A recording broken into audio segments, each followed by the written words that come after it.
Hello everyone. शुरू करते हैं डीपीपी नंबर 21 का discussion for the system of particle and rotation motion. Question number 1, the centre of mass coordinate of a block of the shape shown in the figure. तो हमें ये L shape का एक block दिया हुआ है, इसका हमें क्या निकालना है, सेंटर ऑफ मास का कोऑर्डिनेट पता करना है।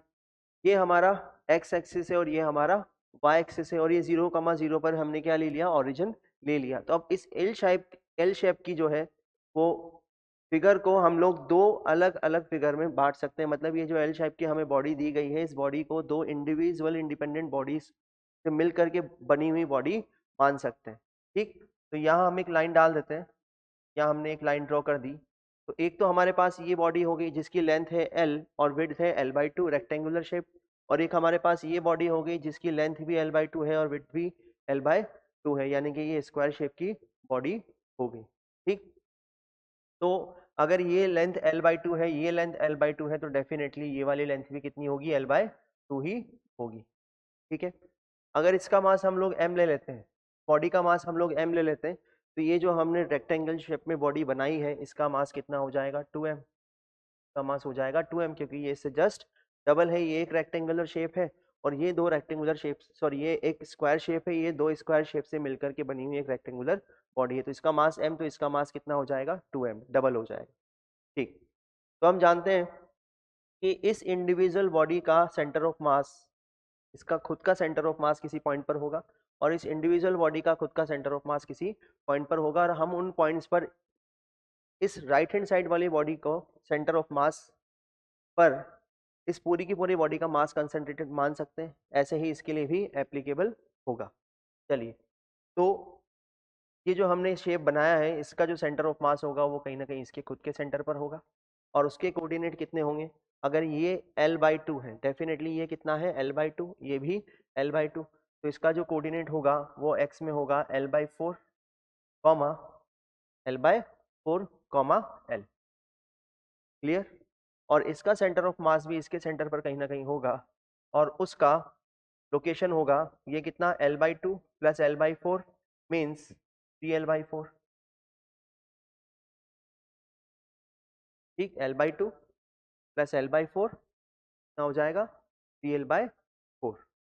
ठीक, तो ये तो हुआ x कोऑर्डिनेट, y कोऑर्डिनेट कितना होगा, L/4। क्लियर है इतना। तो ये हमने इसके अपने सेंटर ऑफ मास बना लिए, इस बॉडी का भी और इस बॉडी का भी सेंटर ऑफ मास हमने यहाँ पर डिनोट कर दिया। ठीक, तो इनके ये कोऑर्डिनेट्स होंगे।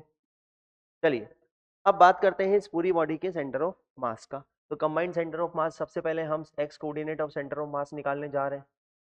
ठीक, तो पहले बॉडी का मास कितना होगा, 2m इंटू एक्स का एक्स कोऑर्डिनेट कितना है, L/4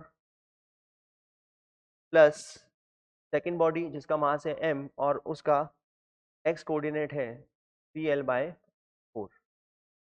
clear, divided by m1 plus m2 यानी कि 2m प्लस m। ये कितना आ जाएगा, तो अगर हम सॉल्व करेंगे तो ml तो हम कॉमन ले लेते हैं, ml हम कॉमन ले लेते हैं। ये हो जाएगा 2/4 प्लस 3/4 डिवाइडेड बाय 3m। तो XCM comes out, XCM is comes out, m से m कैंसिल आउट हो जाएगा। ये हो जाएगा 5/4, ये हो जाएगा 5L/12। तो XCM यानी कि x कोऑर्डिनेट कितना आया सिस्टम का, x कोऑर्डिनेट आया 5L/4। अब y कोऑर्डिनेट की बात करते हैं। y कोऑर्डिनेट की हम लिखेंगे YCM is equal to 2m into इसका y coordinate centre of mass का, इसके खुद के सेंटर ऑफ मास का, ये कितना हो जाएगा L, ये हो जाएगा, सॉरी L/2 होगा ये कितना होगा, L/2। ठीक, ये L/4, ये L/2, तो ये कितना हो जाएगा, L/2 प्लस मास इनटू इसका y कोऑर्डिनेट जो कि कितना है, L/4 divided by 2m plus.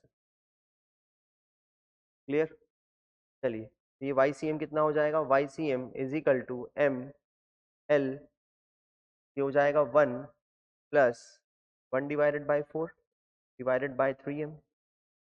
YCM is comes out, ये हो जाएगा 5L डिवाइडेड बाय 12। YCM कितना आया 5L डिवाइडेड बाय 12।